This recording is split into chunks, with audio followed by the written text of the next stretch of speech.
Olá, meus queridos, mais uma aula de ciências, mais uma semana. Nós estamos na última semana de abril e prosseguimos aqui com os nossos estudos, com as nossas conversas, dessa forma, online. Mas se Deus quiser, isso tudo já vai acabar. Eu espero que vocês estejam bem, que a família de vocês também esteja bem.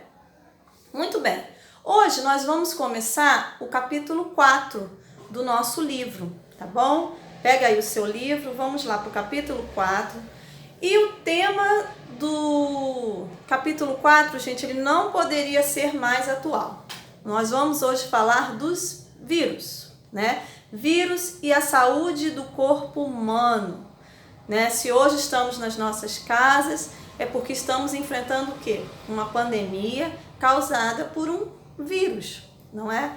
O novo coronavírus, que nós estamos ouvindo aí todos os dias nos noticiários, nos jornais, programas de televisão, na internet, né? Estamos sempre sendo informados desse novo vírus, da doença, dos sintomas e da forma de prevenção, não é mesmo? Então, hoje a gente vai falar um pouquinho do vírus, porque o que é o vírus, então, né? O que são os vírus? Aí na página de abertura, no Vasculhando Ideias, nós temos as perguntas. Qual é a relação entre a aglomeração de pessoas e a transmissão de algumas doenças? Os vírus são transmissores de doenças? Você conhece alguma doença causada por eles? 3. Em sua opinião, os ambientes fechados favorecem a transmissão dessas doenças? E a última pergunta aí, que medidas preventivas podem ser tomadas para evitar a transmissão das viroses? Bem, gente, eu tenho certeza que todos nós, né, temos a resposta na ponta da língua, as respostas para essas perguntas. E como eu falei, nós estamos vivendo agora, né, passando por esse momento em que nós estamos vendo uma virose, uma doença causada por um vírus que tem acometido muitas pessoas, levando muitas pessoas até a morte, não é mesmo? Então vamos aí falar dos vírus. Página 498. Ponto de partida. Entre o mundo dos seres vivos e dos não vivos. Não sei se vocês se lembram, nós já falamos sobre isso lá na nossa primeira aula, quando nós estávamos falando das características dos seres vivos. Nós falamos sobre os vírus, que alguns cientistas eles dizem que os vírus eles não são seres vivos. Outros já vão dizer que sim, que os vírus são seres vivos. Então nós vamos ver um pouquinho dessa discussão agora, tá bom? Há muitas décadas, os vírus são motivo de debate e até discórdia entre os biólogos.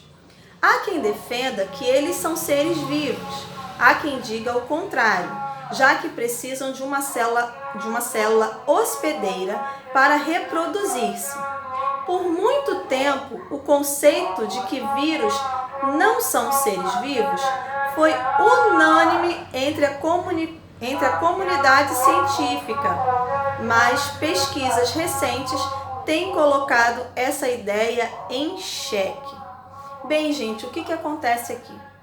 Os vírus, eles não são formados por células. Os vírus, eles não têm células. E nós vimos, né, nas nossas aulas que os seres vivos, eles são formados por células, por uma ou mais células.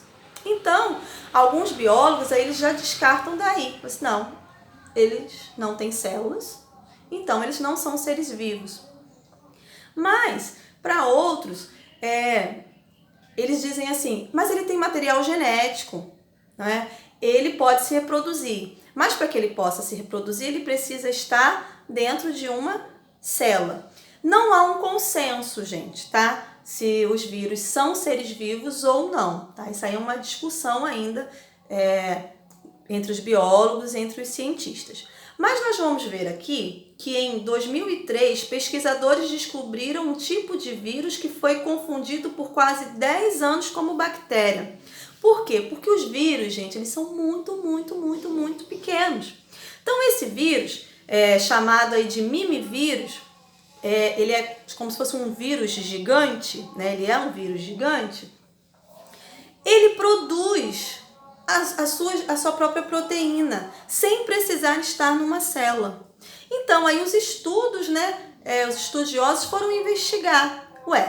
Ele está produzindo suas proteínas sem precisar invadir uma célula? Então, há ainda essa discussão, tá bom? Se os vírus, são seres vivos ou não, tá? Nos slides tem um box aí explicando um pouquinho sobre isso, é o mesmo que estava na aula passada, tá bom? Para que a gente... É importante a gente saber disso, que ainda não há um consenso a respeito dos vírus, tá bom? E aí, nós temos aí nessa mesma página 3 atividades para a gente resolver, tá bom? A primeira, número 1, qual é a razão de acreditar que os vírus não são seres vivos? Vocês vão escrever aí para mim. Por que alguns cientistas e biólogos acreditam que os vírus não são seres vivos? E 2, em sua opinião, os vírus devem ser considerados seres vivos? Aí você vai dizer a sua opinião. Com base nisso que a gente falou, deles não serem formados por células, mas eles têm material genético, eles podem se reproduzir, você vai dar a sua opinião, se você acha que ele é um ser vivo ou não, tá bom? No número 3 está assim. No capítulo 2, você aprendeu as características que definem um ser vivo. Relembre quais são, registrando-as na coluna da esquerda deste quadro e marcando com um X na coluna da direita quais estão presentes nos vírus. Então vamos lá, primeiro vocês vão colocar para mim aí as características dos seres vivos, tá bom? O metabolismo, respiração, sensibilidade, reação, lembra que nós vimos lá no capítulo anterior. Depois você vai marcar um X aí para mim em qual desses aí são características dos vírus também, tá bom? Escreve a característica de um lado e marca o X do outro, ok? Vamos então para a página 499. Os vírus. Diferentemente dos organismos dos 5 reinos estudados, os vírus não são unicelulares nem pluricelulares, né? Nós já falamos isso.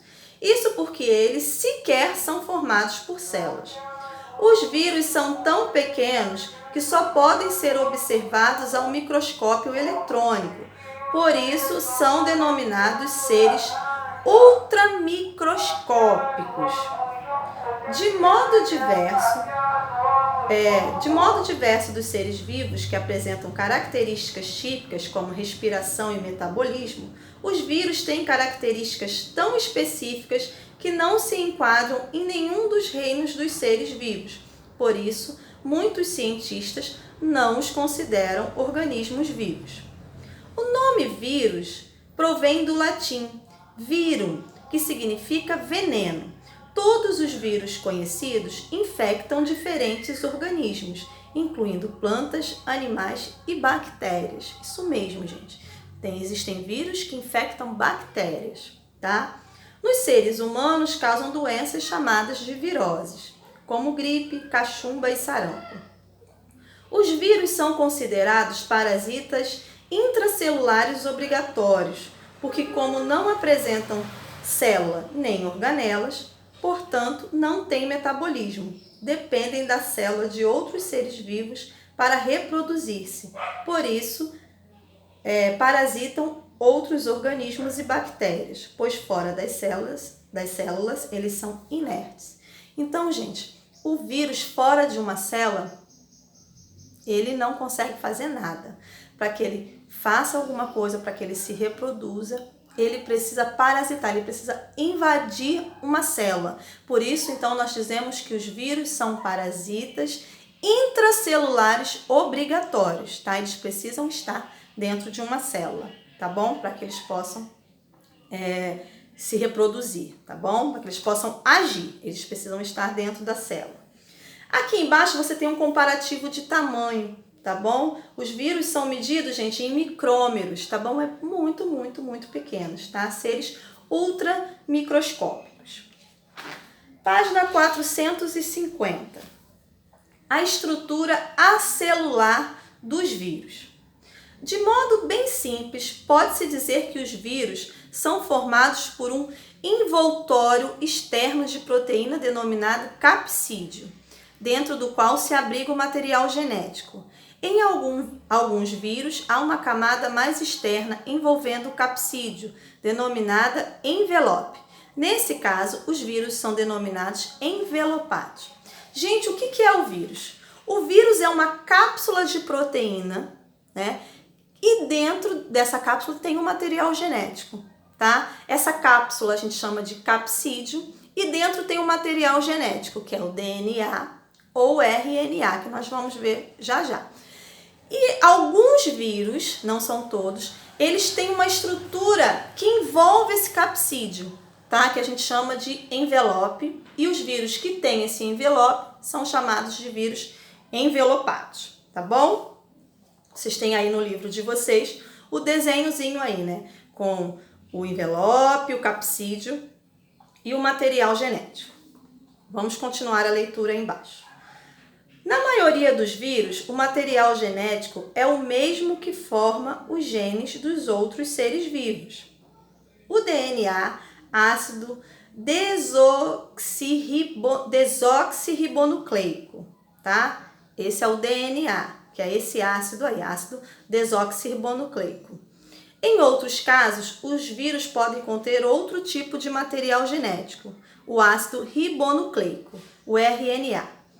Em poucos casos, podem conter os dois tipos de material genético, tá bom? Então, o material genético do vírus ou é DNA ou RNA, mas podem ser os dois também, tá? Vírus que tem tanto DNA como RNA, ok?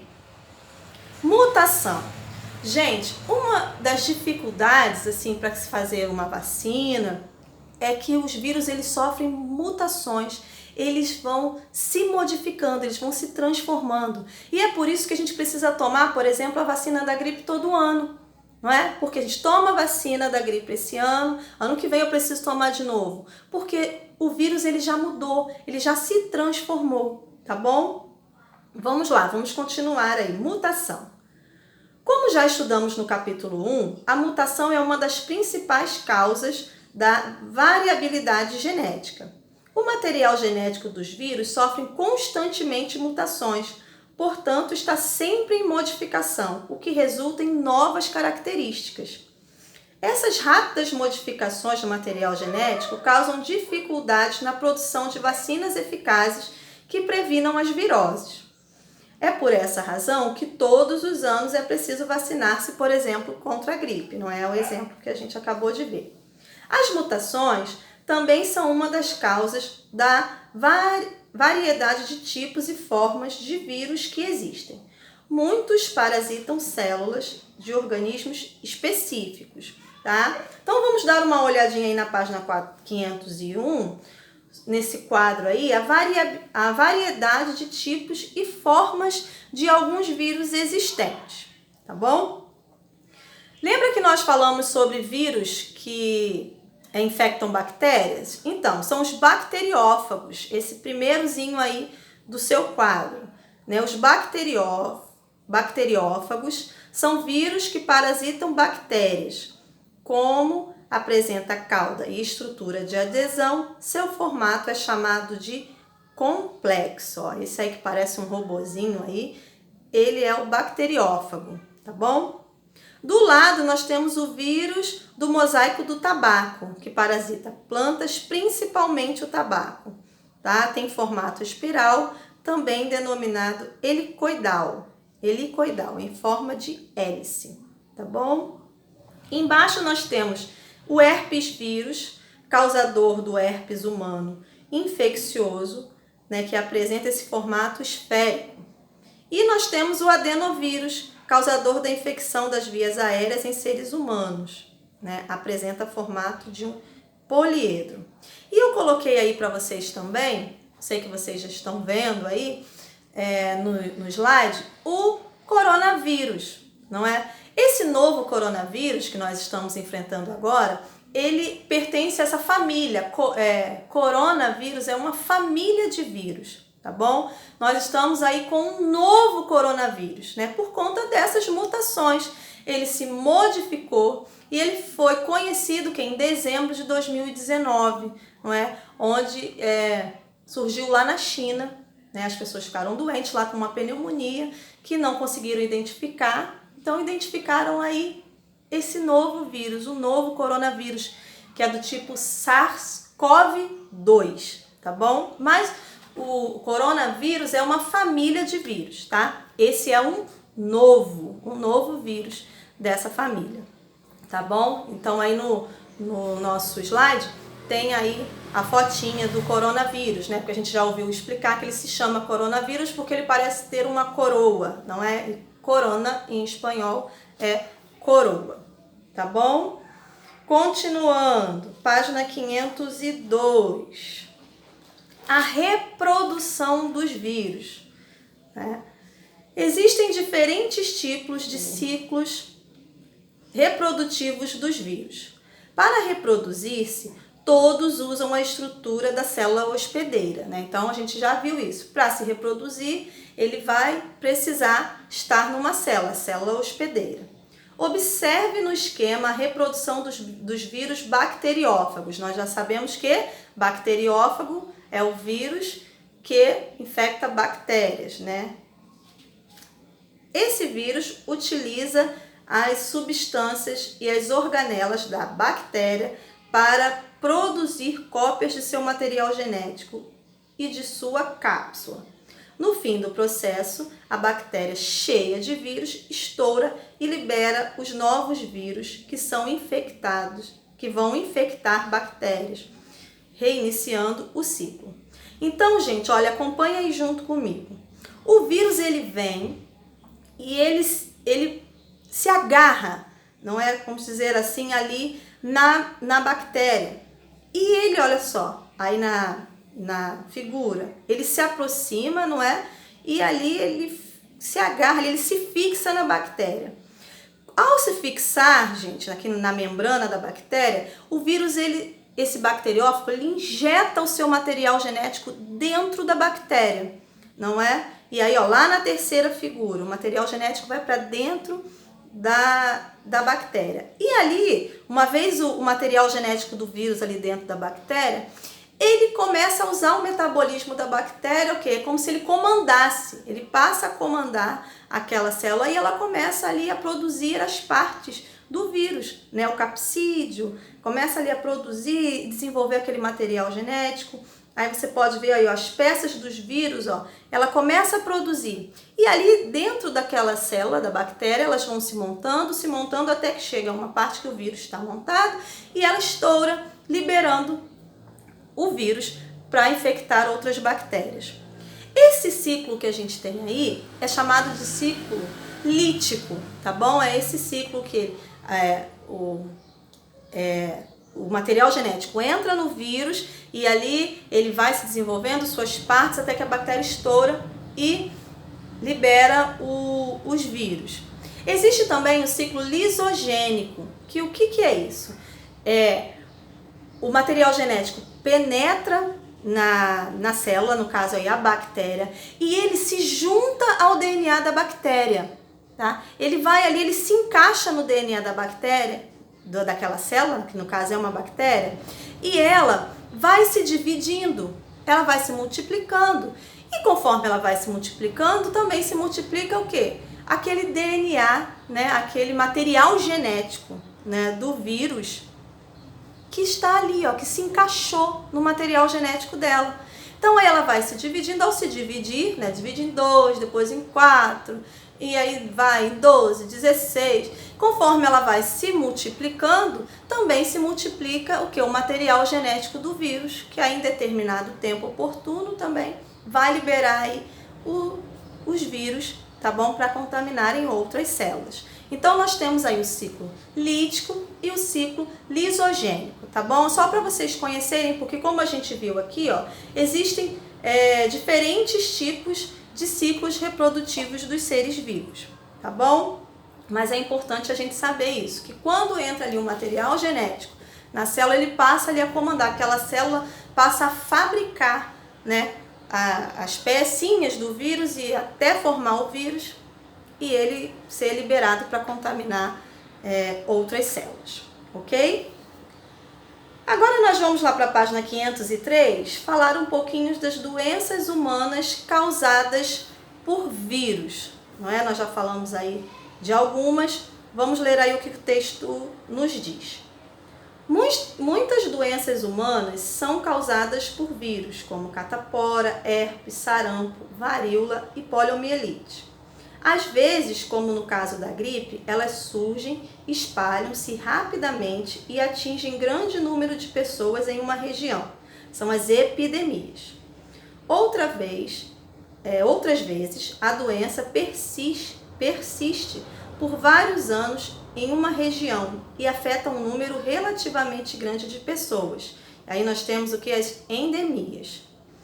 Quando a doença se espalha por muitos lugares do planeta, ocorre uma pandemia, que é o que nós estamos vivendo hoje, não é?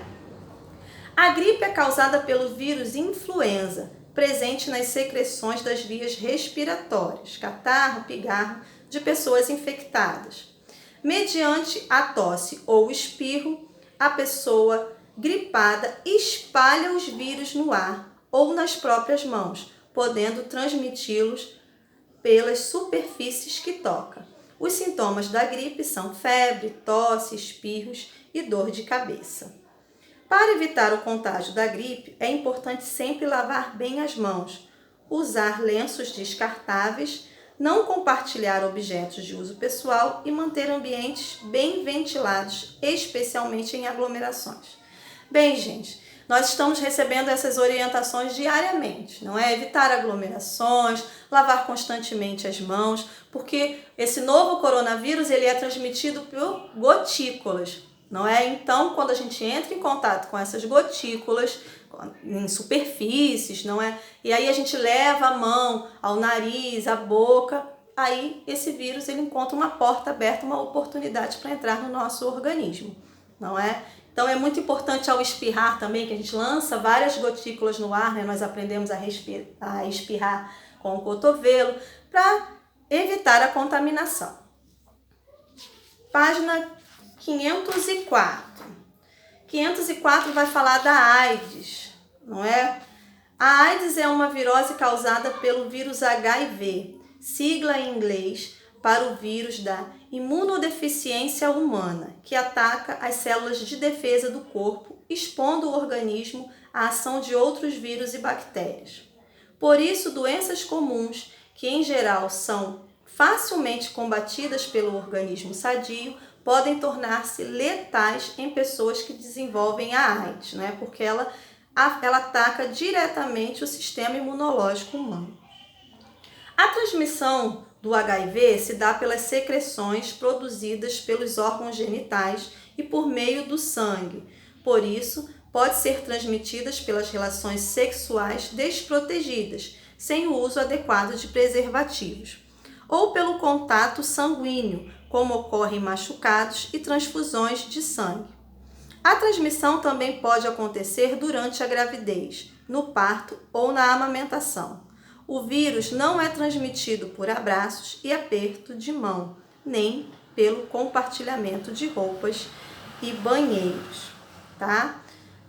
Essa figura, esse lacinho, né, é importante a gente saber, simboliza, né, o laço vermelho simboliza solidariedade e comprometimento na luta contra a AIDS.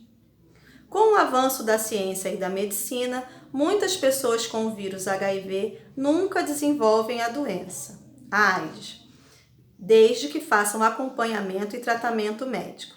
No entanto, ainda não existem vacinas ou medicamentos que eliminem o vírus. Por isso, a prevenção é a melhor forma de combate.